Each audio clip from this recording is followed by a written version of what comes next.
Magandang araw sa inyong lahat.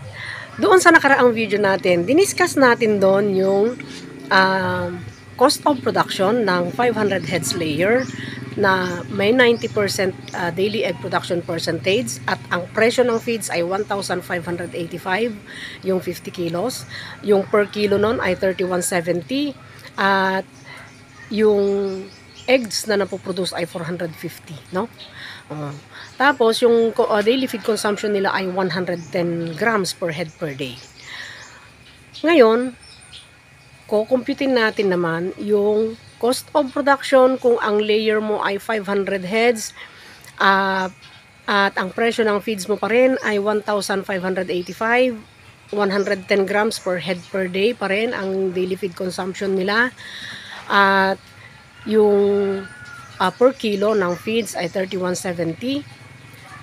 Pero ang production ng ang egg production percentage mo daily ay 80%. So ibig sabihin bumaba, no? Bumaba. Ngayon titingnan natin yung difference, no? Difference ng eggs produced daily at ang difference ng cost of production. Pati yung feed conversion. So, explain ko lahat yan. So, umpisahan natin ang computation.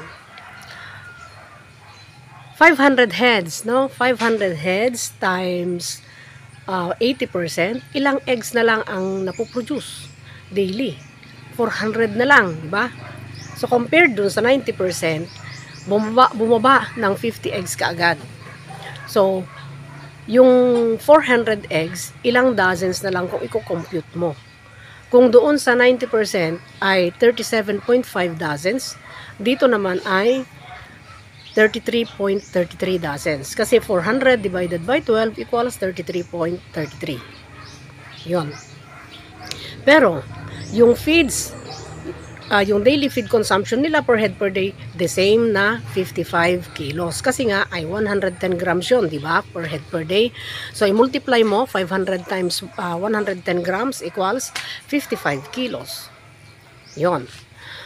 So, paano tayo, para dun sa mga bago, no? Ibang mga hindi nakapanood dun sa video, pero advice ko pa rin sa inyo, panoorin nyo pa rin yung mga video na unang na-upload kaysa dito, kahit na yung mga 6 months and older, marami kayong makukuha doon.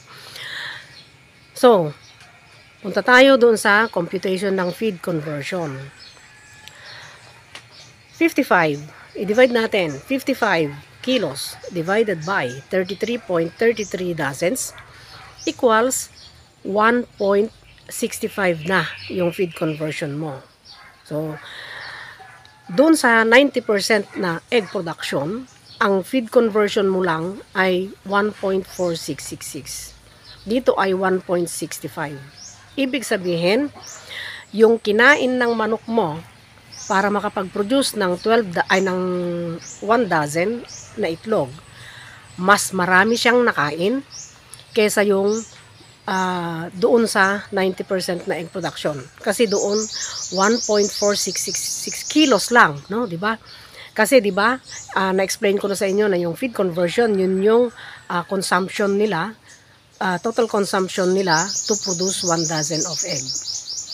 Ngayon dito, sobra pa sa 1.5 kilo, no? 1.65 kilos. Yun ang nakain niya bago siya nag-produce ng 1 dozen na itlog.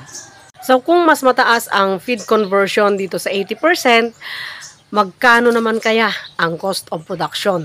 Kung mababa na ang kung ganito, na 80% na lang yung production. So, ang gagawin natin, kagaya pa rin kahapon, i-multiply natin yung presyo ng feeds, doon sa feed conversion. So, 31.7 times 1.65 na feed conversion equals 52.3. Ibig sabihin, yun yung nagastos mo para makapag-produce ka ng 1 dozen of egg. 52 pesos and 30 centavos. Compared doon sa egg production na 90%, ang nagastos mo lang doon para makaproduce ng 1 dozen na itlog ay 46.49. Ibig sabihin 46 pesos and 49 centavos lang. So tumaas, no? Ngayon, para makuha natin yung cost of production ng ng 1 piece of egg, no? Kasi ang cost of production na ng 1 dozen ay 52.3. So, i-divide natin ng 12. 52.3 divided by 12 equals magkano? 4.35. Yan na yung cost of production mo per piece of egg. 4 pesos and 35 centavos. So, malaki ang agwat, maliit. Diba?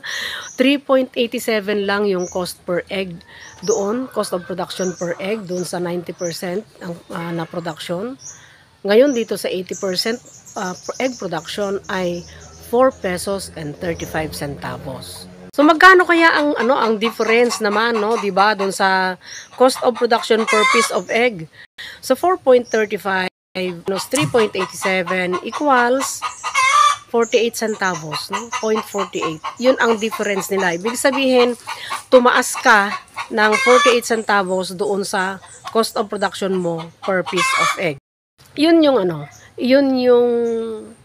kagandahan na nagko-compute ka ng cost of production kasi nalalaman mo kung magkano ang itinaas, magkano ang ibinaba ng cost of production mo para alam mo kung paano gagawin mo doon sa selling price mo or dun sa farm gate price mo. Ganon. Kasi kung hindi ka magko-compute, di susunod-sunod ka na lang dun sa mga kasama mong may layer farm o kaya kung ano yung nabalitaan mong farm gate price dun sa kabilang farm or yung selling price sa market. So, mahirap, di ba? O kaya kung iba yung pag-compute mo na hindi mo gagawin yung ganitong pag-compute, mas mataas yung cost of production mo kung kasali lahat, kagaya ng sinabi ko dun sa mga ibang videos ko na pag isasali mo lahat ng bills mo, lahat, di ba? Sana may natutunan na naman kayo dito sa video ito at patuloy sanang i-share ang channel at yung mga content ko para mga ibang tao ay matutulungan sa mga katanungan nila na pwede nilang makita dito sa channel ko. At yung mga bago, no, huwag kalimutang mag-like, mag-subscribe, at paki-hit na rin ang notification bell para sa susunod na mga videos ay ma-notify kayo. At happy Sunday! A blessed Sunday to all of us. Sana pagpalain tayong lahat.